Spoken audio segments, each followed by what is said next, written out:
se casser la voix.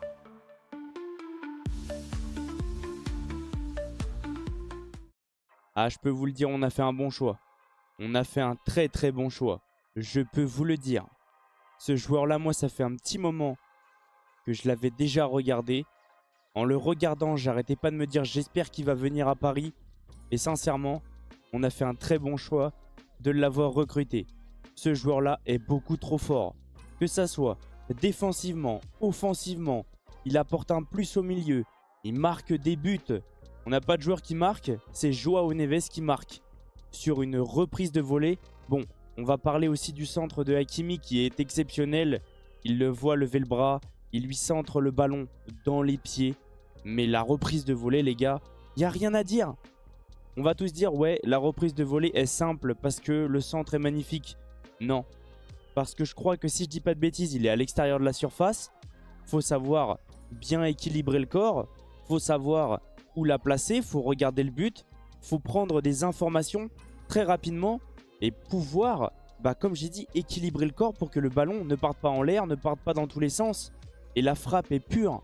C'est pas une reprise de volée un peu ratée, un peu dévissée. Là, la frappe est pure. Elle se loge où le gardien ne peut absolument rien faire.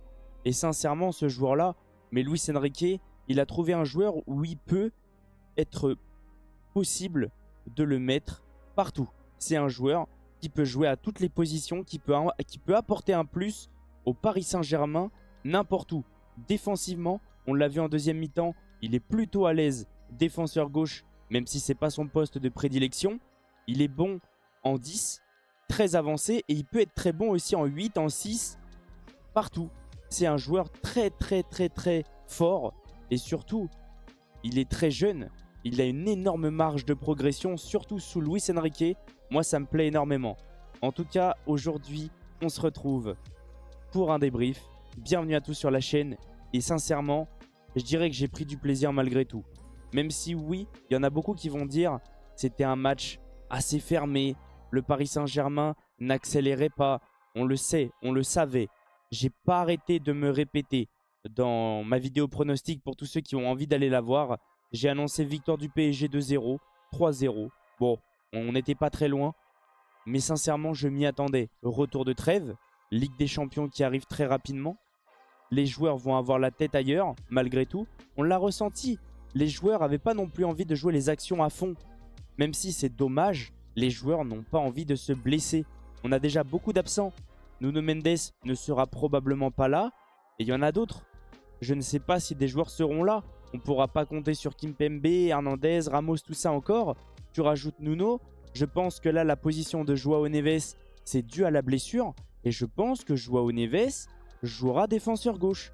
Et moi, sincèrement, c'est un truc que j'avais proposé dans mon débrief PSG-Nice. Si je dis pas de bêtises, Nice-PSG plutôt. Où j'ai pas arrêté de dire, pourquoi pas essayer Joao Neves à la place de Nuno Mendes. Pourquoi pas? Au moins, dans le futur maintenant, tu pourras avancer Nuno Mendes et faire reculer Joao, qui est très bon aussi défensivement. En tout cas, aujourd'hui, on va se concentrer tranquillement sur le débrief. On va regarder tout ce qui a été et tout ce qui n'a pas été. Il y a des choses positives comme négatives. On va se concentrer un petit peu sur toutes les infos, comme à chaque fois. En tout cas, j'espère que la vidéo va vous plaire. Bon visionnage. Avant que la vidéo commence, n'oubliez pas l'abonnement, le petit like, le petit commentaire pour le référencement et n'hésitez pas à partager les potes. On est parti sur le débrief entre le Paris Saint-Germain et Toulouse. Et sincèrement, c'est la première fois que je vois ça. Le Paris Saint-Germain n'a pas besoin d'un gros XG pour pouvoir battre Toulouse. On a même un plus petit. Et 3-0. Sincèrement, c'est tout ce qu'on réclame. Marquer nos occasions. Dans les autres matchs, on est à 2-3 de XG. Et je l'ai ressenti. Dans mon avant-match, j'ai pas arrêté de dire le Paris Saint-Germain va vouloir jouer différemment et faire quelque chose de meilleur. On prend pas de but. On marque 3 buts avec 1,35 de XG. C'est incroyable. Avant toute chose, pour tous ceux qui parient, faites attention parce que les paris sont dangereux. Et pour tous ceux qui ont moins de 18 ans, on le sait tous, les paris sont interdits. J'aime bien aussi ce graphique-là, donc à chaque fois je vous le présente comme j'arrête pas de dire. Paris n'a pas non plus eu énormément d'occasions. Mais les occasions, on les a mises au fond. Et c'est tout ce qu'on réclame depuis le début de la saison. C'est tout ce que je réclame. Oui, on a eu le ballon. On a marqué souvent sur des actions, des centres, des corners. Et cette fois, il y a toujours un joueur qui est là où il faut. Et ça, moi, ça m'a fait clairement plaisir. On marque où on est dans un gros temps fort aussi à chaque fois. Même si la deuxième mi-temps était très compliquée, on s'endormait, mais les joueurs ont la tête ailleurs. Je vous avais prévenu, je m'y attendais. Même si c'était compliqué, il y a quand même eu 3-0. Le PSG a fait le plus important et remet une grosse distance à Monaco qui venait à peine de s'imposer. On n'a toujours pas perdu en Ligue 1. Ayez confiance en cette équipe et au coach, sincèrement. 36 buts marqués, 10 buts encaissés, plus 26. C'est cohérent. Maintenant, je veux voir ça en Ligue des Champions. Là, on a un gros rendez-vous contre le Bayern de Munich. Et sincèrement, va falloir faire pareil. Marquer nos occasions. C'est tout ce que je réclame.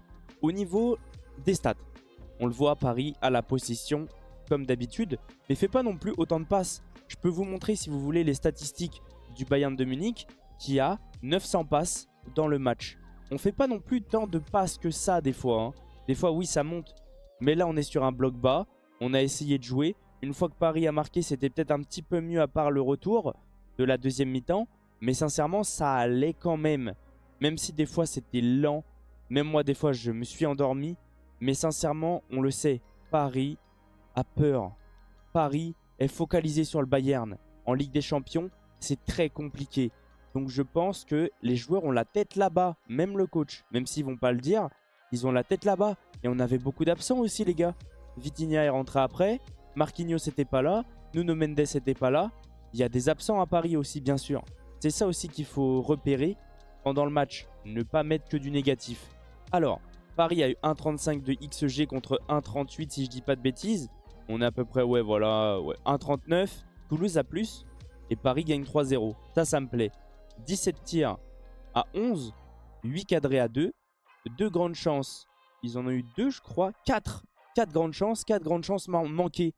Nous, 0 grande chance manquée. Pour une fois que je vois ça, je peux vous jurer que ça me fait extrêmement bizarre. On va se concentrer maintenant sur la composition du Paris Saint-Germain. Et sincèrement, il y a des choses à repérer. Il y a des choses à repérer, les gars. Et regardez bien quoi. Safonov est titulaire. Même si Lucho aime bien faire tourner, ça c'est un truc à repérer. Donnarumma joue de moins en moins et Safonov fait de belles choses. Moi qui étais le premier à dire je suis pas satisfait, là je vais vous dire j'ai aimé son match. Les relances, c'était plutôt bon. Les face-à-face, il sort des face-à-face. Sur sa ligne, il est rassurant. Au pied, c'était plutôt pas mal. Donc moi j'ai aimé. Au niveau de la défense, eh ben on le sait. On n'a plus de défenseur gauche. On n'avait pas non plus Marquinhos. Ça veut dire que sur le banc, c'était très serré au niveau des défenseurs centrales. Pacho n'a pas joué. On a fait tourner. Et ça, j'ai trouvé ça très agréable. Il a fait tourner. À part l'attaque, où Désiré Doué, je dirais que c'est pas non plus une catastrophe. Mais il y a encore des choses à améliorer. Il va lui falloir du temps. Je le sens, Désiré Doué n'est pas non plus totalement à l'aise. On voit qu'il est plus libéré au milieu, mais il va falloir du temps. Ne lui tombez pas dessus, laissez-lui du temps. Au niveau de la défense, eh ben, on va se concentrer à Hakimi, hein. L'un des meilleurs joueurs actuellement au Paris Saint-Germain avec Joao Neves qui fait un match exceptionnel. Warren aussi sort un match de classe mondiale. À part sa passe juste après. J'étais tellement content du match de Warren. Et ben non, il nous fait une passe qui a failli offrir un but à Toulouse. Mais ça va. Ça y est, ils n'ont pas cadré. Mais son retour aussi est exceptionnel. Au niveau de la défense, match plutôt pas mauvais de la défense centrale. On tombe sur Skriniar. Mais à chaque fois que Skriniar est utilisé, et ça je vais vous le dire directement, Skriniar est bon. Je ne sais pas ce que vous ressentez comme moi, si vous ressentez comme moi, mais Skriniar est pas mauvais. Au niveau de Zagué, c'était un peu compliqué. On sent que physiquement, c'est pas encore totalement en place pour Zagué. Au niveau du milieu, Warren Joao, j'ai énormément aimé. Je vais juste vous retraduire ça parce que voilà, j'adore. À chaque fois, le site me met des noms bizarres. C'est bien Joao Neves. Et sincèrement, j'ai beaucoup aimé Asensio, très compliqué. Dembélé, Barcola, il y a des moments bien, il y a des moments moins bien. Et ça, je pense que ça va être travaillé au fur et à mesure. Donc voilà. Au niveau des entrées, j'ai beaucoup aimé l'entrée de Vitinha qui a énormément apporté. J'ai énormément aimé l'entrée de Kolo Muani. Il est rentré très tard, mais on sent que ça va de mieux en mieux. Déjà contre Angers, c'était pas mal. Avec l'équipe de France, j'ai pas regardé donc je peux rien dire. Mais ça commence à aller mieux. Il percute, il fait des appels de balles, il est plus juste techniquement, donc moi ça me plaît. L'entrée de Lee Kang-in et Fabian Ruiz n'ont pas été mauvaises non plus. Donc c'est plutôt pas mal. Comme on peut regarder sur le banc, eh ben, c'est compliqué avec tous nos absents, tous nos blessures, des jeunes, des gardiens et Pacho qui n'est pas rentré au moins. Pacho s'est reposé et ça c'est très très très bien. Maintenant on va revenir tranquillement sur le classement et Paris va bien. Paris va jouer Nantes le prochain match après Munich, si je dis pas de bêtises. On reçoit encore au Parc des Princes, donc c'est très bien. On prend de l'avance, comme ça on va pouvoir se focaliser directement sur la Ligue des Champions, où il y a quelque chose de très important. On a rendez-vous avec le Bayern de Munich, et sincèrement ce match-là, je dirais pas que je suis totalement effrayé, mais il va falloir faire attention. On a des absents, Nuno Mendes, et encore les absents de longue durée, qui ont déjà repris l'entraînement, mais pour le moment, ils sont à l'entraînement collectif, mais comme l'a dit Luis Enrique, il va leur falloir peut-être du temps. Il a envie de juger, voir si ils sont prêts ou pas. Tout à fait normal. Mais en tout cas, ça va être un match très très chaud. Il va falloir ramener quelque chose de Munich si on veut encore espérer se qualifier au minimum dans les 25. De toute façon, les 8 premiers, c'est terminé pour moi. Il va falloir faire quelque chose. J'espère qu'ils vont se réveiller. En tout cas, donnez-moi vos avis concernant le match et concernant le match qui arrive aussi du Bayern. Donnez-moi vos avis concernant les deux matchs. Qu'est-ce que vous avez ressenti? Est-ce que vous êtes confiant? Je viendrai vous répondre. En tout cas, je vais vous laisser sur ça. Et on se retrouve très prochainement pour le débrief, si je dis pas de bêtises, du FC Barcelone demain. Passez une bonne soirée. Ciao les potes. Et allez Paris. Eyes and single friends, whatever happened to them? I don't care if you're a man, we gon' love you to the end.